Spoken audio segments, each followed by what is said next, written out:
Order! Order! You are an incorrigible delinquent at times. Behave yourself, man!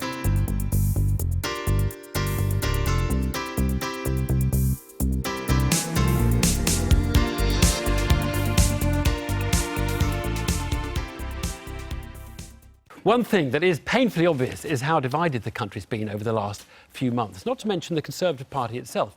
Suddenly, Theresa May has risen to the top, powered by a remarkable sense of unity. It's not just the goodwill that's shown to a new occupant of Downing Street. She's not stabbed anyone, stamped on their head or questioned their ability to govern on account of their family circumstances. By universal acclaim, she was the grown-up in the kindergarten. But it is a thin crust of unity in the party and in the country atop a torrid, overheated soup. We'll talk more of that, but first, the issue of immigration proved one of the most divisive in the referendum. Katie Razzle went to Birmingham to find out what people on all sides of that immigration divide feel about the new Prime Minister.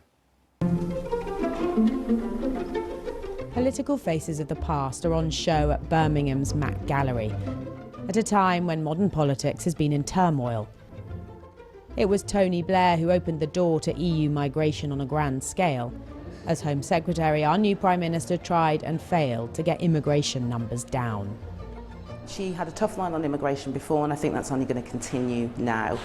She was the Home Secretary that introduced vans that offered illegal immigrants an easy path home. So I think it's fair to say now, with some of the tough rules that she has implemented, some of them being a little bit controversial, that really we're only going to continue to go down that road. And coming from a migrant background and a migrant family, it does make you wonder whether we are actually as welcome here in the country as we have been previously. I don't think she's somebody who, from her own personal perspective or her work as a politician, values immigration. And whether we like it or not, we're a nation of immigrants. There are people that may be uncomfortable with that truth, but it is an absolute truth. That's how some perceive Theresa May's immigration stance as Home Secretary.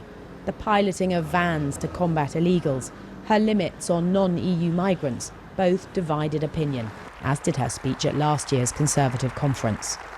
When immigration is too high, when the pace of change is too fast, it's impossible to build a cohesive society. There's no doubt immigration played a key role in the referendum. Almost all the West Midlands region voted Leave, including multicultural Birmingham. During the campaign, I met Moniril Huck, a restaurateur and Leave voter. Theresa May is going to be the Prime Minister, and so quickly that happened, it's just unbelievable.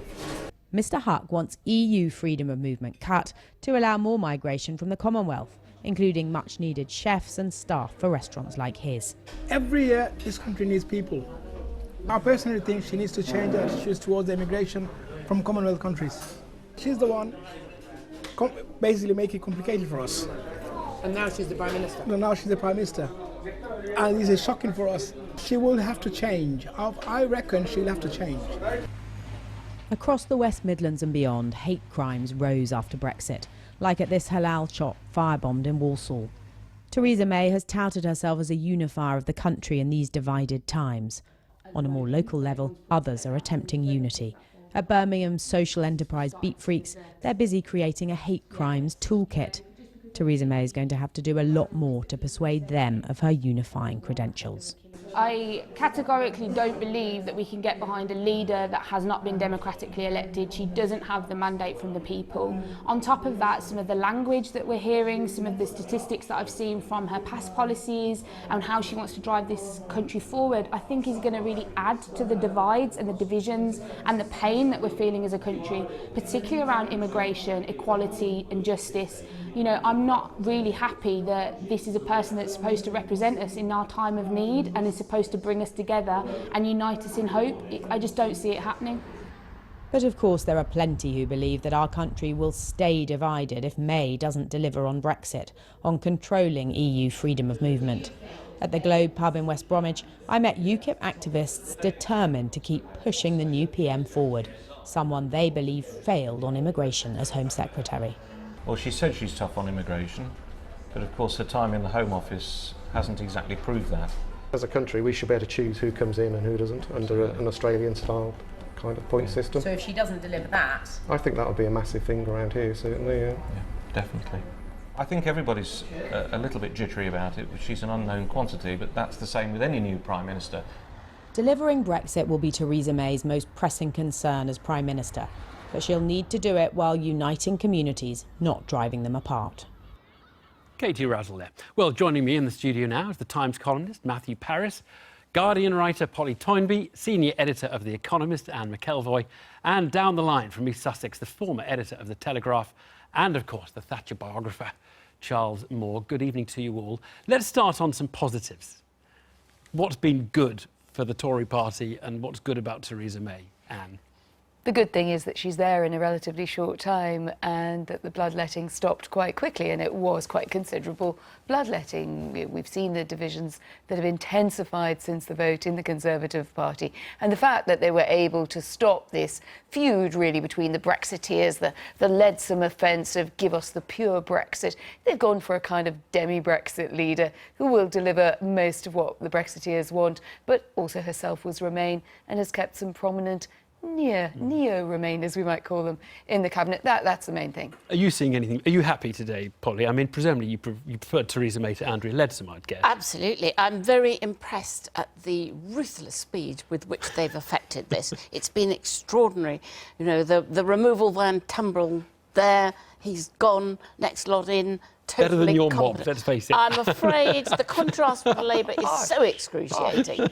It really is, that I think that what we always see is the Tories know about power. They know what they're there for, they know how to do it. But tanks on the lawn, the Labour lawn as well, right? I mean, all this blue-collar conservatism that is the pitch, and I don't know whether you'll believe it's going to happen, but... They're terribly good at that. You know, there was St Francis of Assisi from Margaret Thatcher, for heaven's sake, and think of all of Cameron's our greenest government ever, and then it was throw out the green crap, and hugging hoodies and huskies and the big society. Right. OK, so a bit of scepticism there, but we're on the positives. We're on the positives. On the as a positive, she did it very well. I'll Right. say that for her, and we wait to see if it's real or not. Are you feeling euphoric, Matthew? I'm not euphoric. She's excellent. She's absolutely the best leader the Conservative Party could have in the circumstances. Call her Theresa Major or Theresa Miliband. She'll do the best job she can.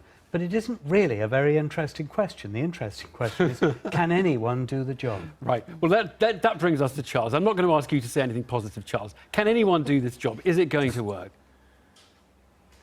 Well, it certainly has a decent chance of working, but I think there's some big tensions in there, which can't yet be resolved.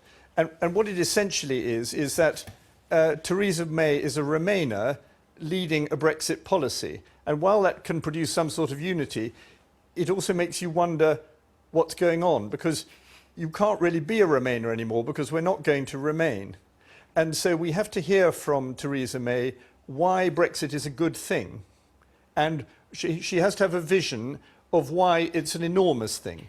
And I think there's a slight tendency at present to see it as a sort of compartment, but you put it all in one compartment and you get on with the rest of what's happening. But in fact, this is all about becoming a free country again. And it has massive consequences for what Parliament does, for foreign policy, for trade, for the environment, for the union possibly. And so all of this has to be expressed and positively expressed. So she has to pretend to be keen on it, even though she really wasn't keen on it 3 weeks ago. I think she has to. No, I think she has to be keen on it. I think if she's pretending, she'll be found out. Right. I mean, Matthew, it is hard to see how the decades of Tory divisions on what our relationship with Europe is can be resolved by this.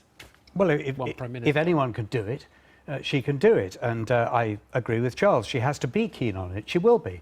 She's been given a job by the party, and that is to deliver the best possible deal that she can. The question is, how good a deal can she deliver? I'm a Marxist in this respect. There are terrible underlying forces in history and economics, and she will face 3 or 4 years in which the domestic economy, well, she'll run out of money, and which she's running out of friends. Britain is running out of friends abroad. If anybody can square this circle, she'll do it. But can anybody? No Prime Minister has ever arrived in office with us knowing so little about her. No hustings, no electioneering, no questioning. We know nothing about her economic policy and nothing about her politics, right or left.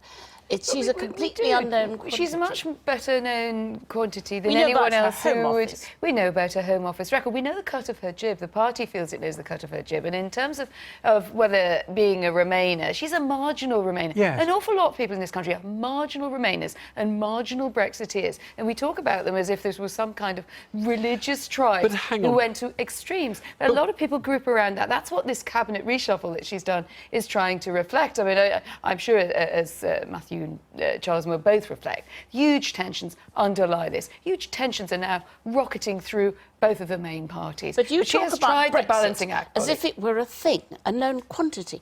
Nobody knows what Brexit is. It's whatever anybody wants it to be. Let's put that to Charles. Charles, do you basically trust Theresa May to deliver what the voters said they wanted back on June the 23rd? Do we know what that is? Well, I think she will certainly try to do that, but I think she does have a big problem. You see, what happened in the vote was that it was an enormous popular rejection of the view of almost everybody in charge of everything. And Mrs. May comes in as the representative of that defeated establishment.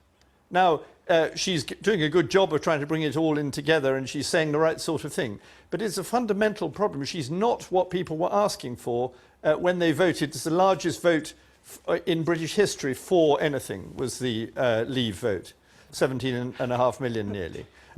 And Mrs. May was against that, and she is part of what they were rebelling against. So she's got a lot of work to do. Matthew. We all know what people were asking for. People were asking for things that no one can deliver. And Mrs. May can't deliver them. She'll do her best. But will the party fall apart again when she delivers, let's say, Brexit Light, which may give us more access to the single market, but not complete control of our borders? She's gone about it in a very canny way. She's appointed on the Brexit negotiating side the geldings rather than the stallions of Brexit. they're Boris and Liam Fox and David Davis. They'll do their best, but she'll never satisfy Charles Moore.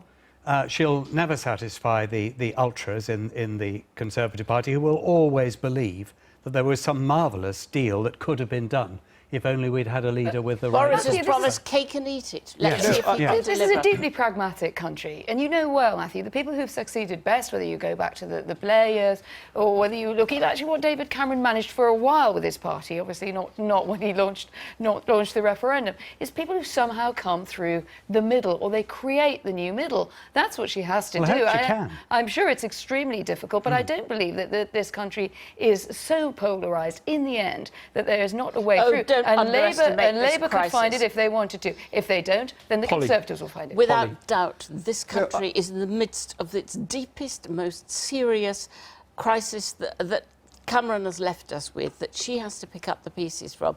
She may be the best person on offer to do that, but don't underestimate the Herculean task. Charles Moore.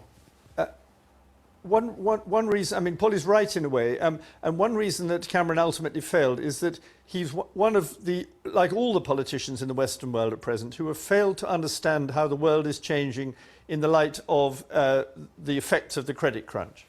And we still haven't had a change politician coming to the top. We haven't had a Thatcher in this generation. We've had a crisis, but we haven't had the response to the crisis.